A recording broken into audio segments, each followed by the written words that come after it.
چاہیے۔ یؤتی الحکمت من یشاء، دیتا ہے وہ سمجھ بوجھ حکمت جس کو چاہتا ہے۔ اب یہاں حکمت کی بات کیوں آ گئی؟ حکمت ہے صحیح وقت پر صحیح فیصلہ کرنا، دانش مندی کا ثبوت دینا، عقل مندی کا ثبوت دینا، جو چیز جہاں رکھنی چاہیے وہیں رکھنا، یعنی جہاں خرچ کرنا چاہیے وہاں خرچ کرنا، جو چیز دینی چاہیے وہی دینا، نہ اس سے زیادہ نہ کم۔ یہ سمجھ بوجھ اللہ جسے چاہتا ہے دیتا ہے۔ وَمَن يُؤْتَ الْحِكْمَةَ، اور جو حکمت دے دیا گیا، جس کو حکمت یہ سمجھ بوجھ مل گئی، فقد اوتی خیرا کثیرا، اس کو بہت بڑی خیر مل گئی۔ جس کو حکمت ملی، جس کو یہ سمجھ بوجھ ملی، اس کو تو سب کچھ مل گیا۔ وما یذکر الا اولو الالباب، اور نہیں نصیحت پکڑتے مگر عقل والے ہی۔ اس سے عقل والوں کو ہی بات سمجھ آتی، ہر ایک کو نہیں آتی۔ یعنی جو شخص مال کو صحیح جگہ پر اللہ کے بتائے ہوئے طریقے پر خرچ کرتا ہے وہی حکمت والا ہے۔ اور ناسمجھی کیا ہے، نادانی کیا ہے؟ کیا کرنا؟ مال کو غلط راستے پر خرچ کرنا، شیطان کے بتائے ہوئے راستوں پہ خرچ کرنا۔ اصل میں جو حکمت ہے نا، اس کا تعلق صرف مال خرچ کرنے سے بھی نہیں، حکمت کا تعلق زندگی کے سارے معاملات سے ہے، کہ انسان جو کچھ بھی کرے سمجھ بوجھ کے کرے۔ حکمت باتوں میں بھی ہوتی ہے، حکمت کاموں میں بھی ہوتی۔ مثلا کاموں میں حکمت کیا ہے؟ مثلا کھانا پکانے کی مثال، تو ہم نے دیکھا ہوگا کچھ لوگ کھانا پکاتے ہیں تو کبھی نمک زیادہ ہوتا ہے، کبھی اس میں مرچیں زیادہ ہو جاتی، کبھی تیل زیادہ ہو جاتا ہے، کبھی کچھ، یعنی وہ جیسا اسے پکنا چاہیے ویسا نہیں پکا ہوتا۔ اب حکمت کیا ہے دراصل؟ کہ جو چیز جیسی ہونی چاہیے تھی ویسی ہی ہو، نہ اس سے زیادہ نہ کم۔ اسی طرح کپڑا سینے میں حکمت کیا ہے؟ صحیح سائز کے مطابق ہو، نہ زیادہ لمبا ہو کھلا ہو اور نہ ہی زیادہ چھوٹا یا تنگ ہو۔ گھر کے فرنیچر رکھنے میں حکمت کیا ہے؟ بیڈ روم سیٹ کہاں رکھا جائے؟ کچن میں، بیڈ روم میں ہی، جو چیز جہاں کے لیے بنی وہیں رکھی جائے تاکہ اس کو صحیح طور پر استعمال کیا جا سکے۔ تو حکمت کیا ہے؟ چیزوں کو ان کی مناسب جگہ پر رکھنا۔ گفتگو میں حکمت کیا کہ جو بات جہاں کہنی چاہیے وہیں کہنا، وقت سے پہلے نہ کہہ دینا، اور اسی طرح وقت گزر جانے کے بعد بھی نہیں کہنا۔ مثلا ایک معاملہ ہو چکا سارا، اور اب آپ کیا ہے اس کو خام خواہ چھیڑ کے اس میں فتنہ فساد کر رہے ہیں، ہو گیا گزر گیا، آپ کو ضرورت نہیں اس کو کرنے کی۔ تو حکمت کیا ہوتی ہے؟ باتوں میں بھی ہوتی ہے کہ بات کو موقع محل کی مناسبت سے کرنا۔ اب مثلا موقع محل کی مناسبت کیا ہے؟ کہ اگر کہیں کو فوت ہو گیا ہے تو وہاں کیسی بات کی جائے؟ جوک سنائے جائے؟ یا شادی کے موقع پر کیا کیا جائے؟ یعنی خوشی کے موقع پر خوشی کا اظہار، غم کے موقع پر غم کا اظہار۔ اور اگر کوئی اس کے برعکس کرے، غم کے موقع پہ ہنسنا شروع کر دے، خوشی کے موقع پہ رونا شروع کر دے، تو یہ حکمت ہوگی؟ نہیں، یہ حکمت نہیں۔ اسی طرح عمل میں حکمت کیا ہے؟ جو چیز جہاں کی ہے وہیں رکھی جائے۔ مثلا قرآن مجید کے رکھنے کی جگہ کہاں ہوتی ہے؟ اونچی جگہ پر، مقدس جگہ پر۔ اسی طرح کپڑوں کے رکھنے کی ایک جگہ ہے۔ تو اس کا تعلق زندگی کی آرگنائزیشن سے بھی ہے کہ آپ آرگنائزڈ انسان ہو، یعنی جہاں جو چیز مناسب ہے وہیں رکھی جائے، جس میں سہولت ہو انسان کی۔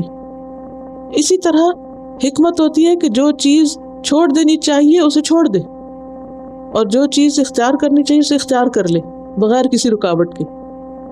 جہاں چلنا مناسب ہو وہاں چلے، اور جہاں رکنا مناسب وہاں رک جائے، بے وقت اقدام نہ کرے۔ آدھی رات کا وقت ہوتا ہے، میں تو ابھی جاؤں گی فلاں کام کرنے، اور یہ نہ دیکھے کہ وقت ہے کہ نہیں جانے کا، کون سا کام کرنے کا وقت ہے، نہیں بس اس کو خیال آ گیا اس نے اب کرنا ہے، چل پڑے کرنے۔ تو یہ چیز ٹھیک نہیں۔ حکمت تمام احوال اور تمام مواقع پر ہوتی ہے۔ مثلا چلنے میں حکمت کیا ہے؟ کہ کہاں پاؤں رکھ رہا ہوں، مثلا رکھنے کی جگہ ہے یا نہیں۔ ہم نے دیکھو کہ بعض لوگ برتن بہت توڑتے ہیں، ہوتا ہے نا ایسے، اور کچھ لوگ سال ہر سال ان سے کوئی برتن نہیں ٹوٹتا ہو۔ فرق کس چیز کا ہے؟ برتنوں کے کچے پکے ہونے کا یا انسان کا؟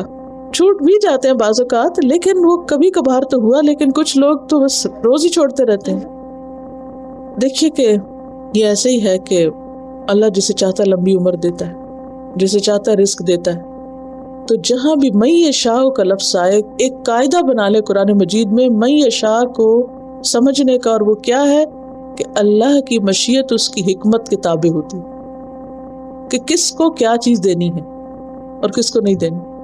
کس کو دوں گا تو وہ اسے استعمال بھی کرے گا اور کس کو دوں گا تو اس کو دینا اور نہ دینا برابر ہے، کیونکہ اس کا ہر کام حکمت پر مبنی ہے.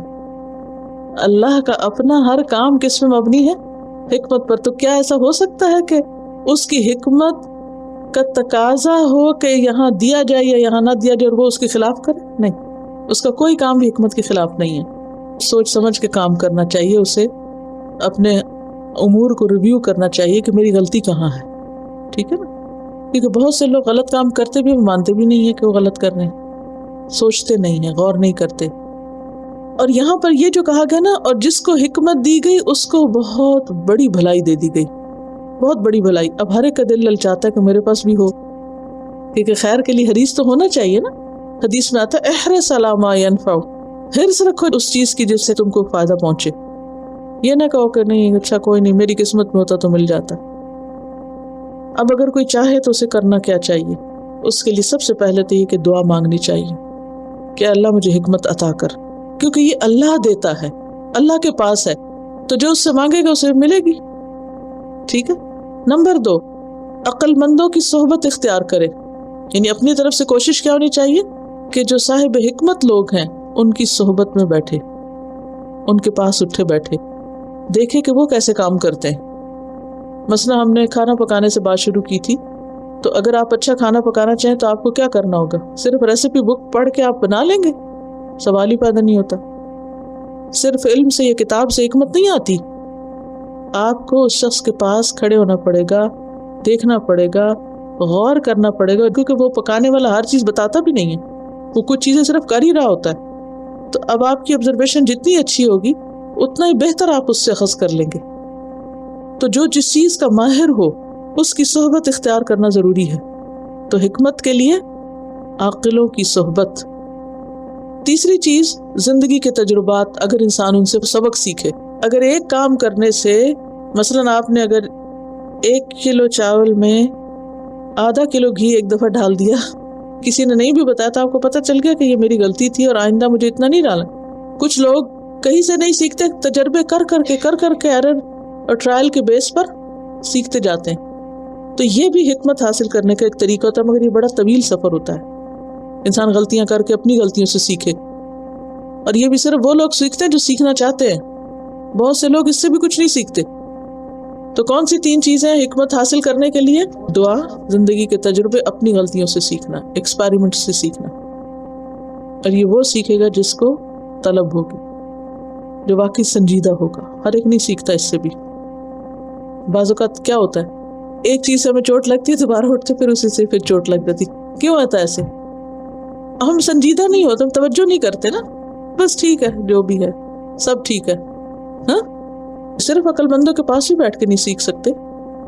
دیکھیں نا، بچے ہوتے ہیں نا، ایک چیز سے پھسلیں گے، پھر وہیں جائیں گے، پھر چوٹ کھائیں گے، پھر تھوڑے دنوں میں کیا ہوتا ہے، پھر سمجھ آتی، پھر کہتے نہ اس کو ہاتھ نہیں لگانا، یہ گرم ہے. کس چیز نے ان کو یہ سمجھ دی؟ آپ نے تو بہت سمجھایا تھا، انہوں نے کچھ نہیں سمجھا. انہوں نے تجربہ کیا، پھر تجربے سے سیکھے نا. بعض چیزوں میں وہ آپ کی کاپی کرنے لگتے، جس چیز سے آپ ڈرتے وہ بھی ڈرنے لگتے، وہ دیکھ کے آپ سے سیکھتے. اور کچھ چیزیں ایسی ہیں جو ان دونوں سے نہیں آتی، بس اللہ ہی دے تو آتی ہیں، اور اللہ ہی سے مانگنی چاہیے، اپنے لیے بھی اور دوسروں کے لیے بھی.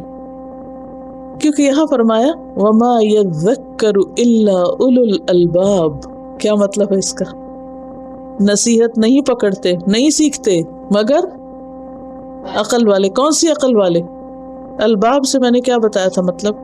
ذرا لفظی ترجمہ دیکھیے میں ایسے ہی تفریح کے طور پہ الفاظ کی وضاحت نہیں کراتی، اس کو آپ تفسیر میں فٹ کیا کریں.